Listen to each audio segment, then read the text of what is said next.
बिस्मिल्लाहिर्रहमानिर्रहीम। अस्सलाम वालेकुम फ्रेंड्स, आप देख रहे हैं चैनल इलेक्ट्रिकल प्रोफेशनल। तो फ्रेंड्स, आज के इस वीडियो में हम देखेंगे कि पावर विजेट के कंट्रोलर के साथ जनरेटर को ऑटो पर कैसे स्टार्ट किया जाता है। पावर विजेट के कंट्रोलर को कौन सी सप्लाई हमें लगाना होती है कि ये जनरेटर को ऑटो पर स्टार्ट करे। तो ये आप देख सकते हैं कि जो इसकी इनपुट नंबर 2 है 55 नंबर पर, यहाँ पर आपने नेगेटिव सप्लाई लगाना होती है।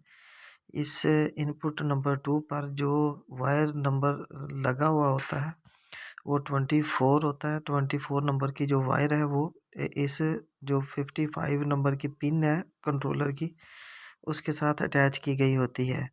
ये इनपुट नंबर 2 है 55 नंबर पर, और यहाँ पर 24 नंबर का जो वायर है वो अटैच किया गया होता है। तो ये आपने यहाँ पर जो नेगेटिव सप्लाई है वो अटैच करनी है।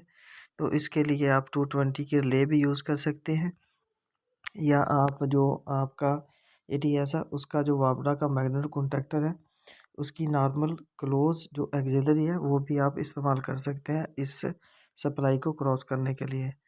तो फ्रेंड्स, ये 1.0 2.0 या 1.1 कोई सा भी कंट्रोलर हो, उसका जो ऑटो का प्रोसेस होता है वो सेम होता है।